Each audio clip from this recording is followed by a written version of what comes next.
GUNTOUCHABLES is an online co-op doomsday roguelike for 1 to 4 players.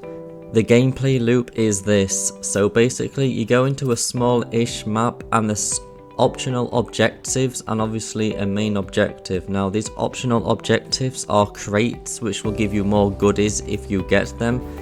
Obviously this is more risky. In the lower difficulties it's pretty much free, but in the harder difficulties you really do have to strategize, and you will unlock perks and more weapons and upgrades as you progress. So you have different characters and they all have different main abilities. I chose the person that could throw a grenade. I thought that would be pretty useful, but there's also medics and other useful people here too. You get to choose your starter weapon. I chose a shotgun, but it's all just preference. The UI here is really nice. This map is drawable, so you can draw on it and all of your team can. In the top you've got enemy types which you can hover over. Because I was playing solo, you do get an AI teammate with you, and they do help out a lot, but I also kind of wish I could just play it solo without the AI. So in the left side of the screen you can see the main objective, destroy the nest, and also 3 optional objectives. These optional objectives are crates, so we have to call them down, wait a period of time, and during this time enemies are gonna attack you. It's like a horde. There are different crates and at the end of the mission they will unlock, so it's better to get them all, but obviously that's more risky, especially on higher difficulties. So I chose the shotgun as my main weapon. Now this only has a limited amount of ammo, so I will need to pick up ammo crates throughout the map to sustain it. Now it's not really sustainable, so it is good to use your secondary with unlimited ammo for all the little enemies, and you do get medkits too. It will make you walk slower and it has a time that you need to use it, so you can't shoot during that time. So I'm on the easiest difficulty, so it's pretty easy, but once you've completed this difficulty you can keep going higher, and there's a lot more difficulties than this one. We do get money at the end of the mission which we can spend in the shop, and these are all the crates I collected during the mission. Each crate right now will give you 3 choices of upgrades, so as you can see lots of these upgrades are really impactful. If you choose a weapon upgrade you can select the weapon it will be on, and there's also multiple levels that some of these upgrades will have. So as you can see some have level 1 above. I just chose this weapon box because I thought why not, this was my first run. Now all of those upgrades are actually really cool, but I just chose the more shotgun ammo. I wanted to try and get the main weapon as strong as I could. The shop is where you can buy gun mods, perks, consumables and weapons. All of these are really great, but as you can see some are grayed out. The expensive ones are grayed out, which means I would just have to save up for them because you do get another shop towards the end. But you can't upgrade yourself just for free, you have to upgrade the enemies too. So it will give me something positive, but actually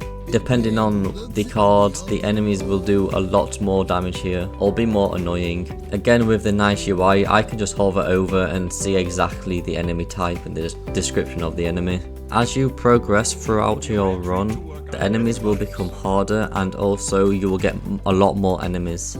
This is a cool objective actually, so it's like a safe and you have to carry that safe. Now this is more aimed towards co-op, you can kind of tell, because I can't do anything while holding that safe and I need to rely on the team to cover me. But like I said, you can do this solo. I did this solo and you can just drop the safe where there's enemies and then shoot the enemies, pick up the safe again. Pressing the map button will give you a lot of information too. In the top of that screen you can see the run that you're currently on and how many is left, and you can see the enemy types that you have during this run. There's like this enemy type which will just leech onto you and attack you, and you have to get your teammate to shoot you to get it off. I think it actually has a timer, so that doesn't need to happen, but you should. There's a nice voice line when it happens too. So I've skipped a little bit in the run to the final shop. Now I'm just wanting to spend all the money because this is the last time I'm going to be able to, and of course choose a mutator to make the enemies more stronger. One thing that wasn't super clear is that once you enter the boss zone it kind of restricts the map, so these upgrades, these items you can see on the floor, you actually can't go back to get them, which I thought you could. That's why I left the health kit. Anyway, so killing this boss will end the run and complete it if you succeed. I actually died because I left the health kit, but the AI teammate was able to revive me. This is a good starter boss in my opinion. There's not too many abilities and it's super easy to kill, although it's kind of tanky. Now one kind of thing I will say is that I have a dash ability and you will see like white lines appear and there's a small animation, but it's not very clear that you actually dashed. So you kind of use it, but it doesn't feel impactful and you don't know if you're actually going to dodge any attack because of it. So I picked up a turret earlier and placed it down. Now I thought this turret would be just an automatic turret, so you place it down and it will shoot enemies, but nope, it's actually way more better than that. The turret goes crazy, but you have to stay on the turret. Now I assume this would be a lot more easier with co-op teammates. They can like defend you because you are stationary, but this turret shoots so fast. So killing this boss will unlock a new difficulty and also permanent like upgrades and progression. One thing that I will mention, I believe it's peer-to-peer, but you can play with friends and you can also browse servers. So if you don't have any friends, there's a lot of servers right now, and this is only the playtest that's just up there that you can join and join other people. You don't have to know them, they don't have to be your friend, you can just join the lobby, kind of like Deep Rock Galactic. Anyway, definitely give this game a wishlist. It's really fun solo, and I can only imagine it's a lot more fun with friends or without friends and just joining someone's peer-to-peer game.